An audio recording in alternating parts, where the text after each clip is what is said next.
way on up to the stage. Your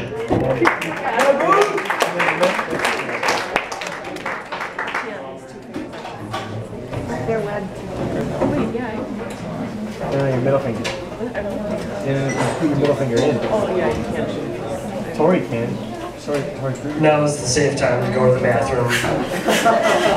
Trust me, nobody's gonna be like, those singers were okay, but the comedian. I went, worked out today. New year, new me. First time ever. I was doing cardio on one of the machines, and there was a guy on the weight machines, and he was on the machines, but every time he would do a rep, he would just grunt, and then he'd drop the weights after every rep, and then in between sets, he would just pace around like a wild animal, and then he'd start up again. It was really intimidating, really crazy, like roid raging guy. And he had his hood on, so I couldn't see his face. And I was just worried the whole time, because once I was done on my cardio, I was going to go lift weights, but he was on them, and I didn't want to be anywhere near him. Just off chance he would just go crazy on me. But then he went to the leg machines, and I was like, oh, I'll just work out my arms, I'll skip leg day. That's why I'm so top heavy. G.I. Joe on top, Kendall on the bottom, I skipped leg day. But he went to the leg machines, he took his hood off.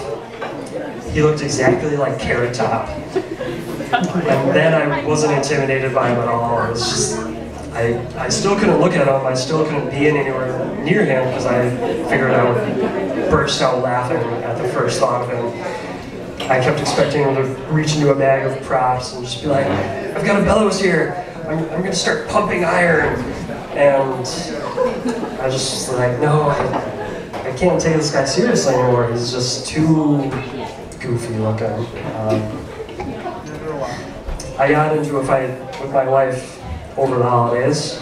There's no segues in this act, it's just, I was talking about that thing, now I'm talking about this thing. It's not Interstellar, try to keep up. So I got into a fight with my wife. We don't fight like normal people, I feel. I don't watch normal people fight in their relationships, but I just kind of expect them to have, arguments.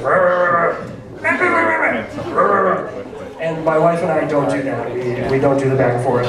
When somebody gets pissed off at the other person, the first person just shuts down and they just leave, trying to get out of the situation. That's the first punishment, is like, well, now you have to deal with the kids.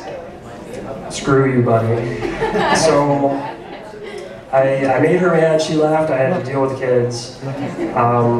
And then she came back, and then I got mad, so left her to deal with kids. And when I get mad, I don't know what she does, but I just have an argument with her in my head, and I just call her everything in the book. I call her the A word, I call her the B word, I call her the C word. And then once you get to that point, you're just like, well, let's just go through the alphabet, pick out a new insult for every letter in the alphabet.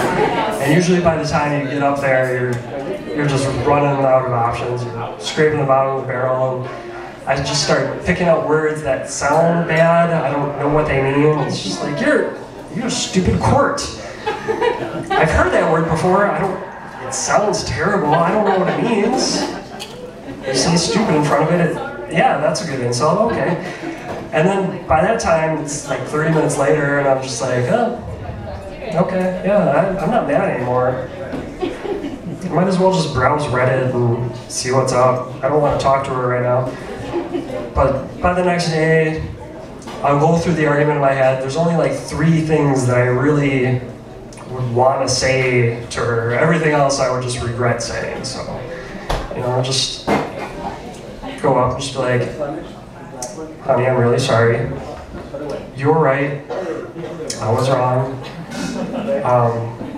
Let's make a compromise, because that's what marriages or relationships are, is compromises. Like, if you stop calling them blues rays, I will stop using your lady's razor to shave my butt.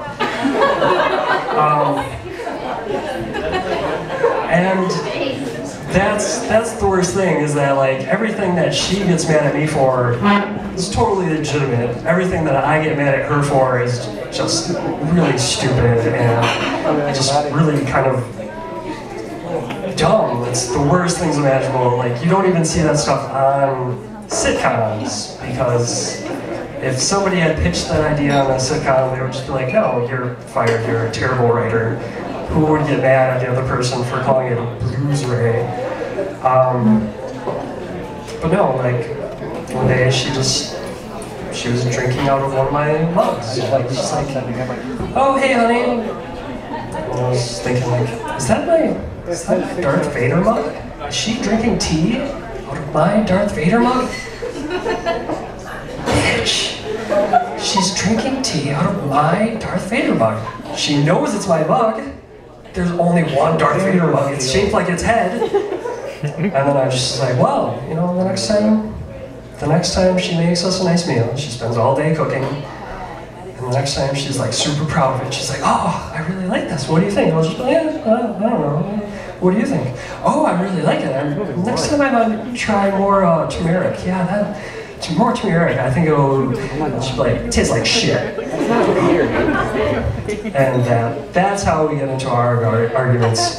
She does something really slight, not even worth arguing about, and I just get revenge on her. I'm gonna need it that one. So I'll come back and it'll be the one. Are all the kids gone? Are they out here? All the kids gone. Okay. What about the PG stuff? They're still here? Still here. Oh. Okay. I'll go with PG stuff.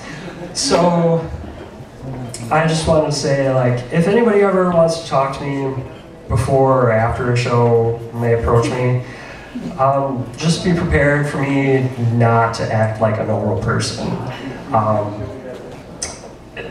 If you start talking to me and I act like I hate talking to you, it's because I do. And it's not because I'm a jerk or because I hate people, because I am, and I do in general. It's just that it's out of my comfort zone to talk to people one-on-one. If you talk to any of my coworkers or see any of my coworkers and ask them, 90% of them will say, like, it took us a year to realize that he had any personality at all. It was really kind of weird, you know. He was the #1 suspect on the office shooter list for most of the time that he worked there. You know, it would be one of those things like, well, yeah, he just kept mostly to himself, and then, you know, he just came in and nobody really bothered him, and he didn't. In fact, in hindsight, it was really blatantly obvious that who would be the one to snap first. Yeah. Okay, that's all I have for tonight. Thank you.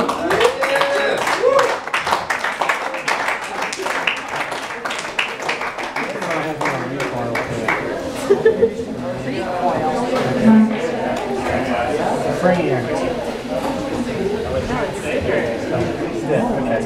quiet.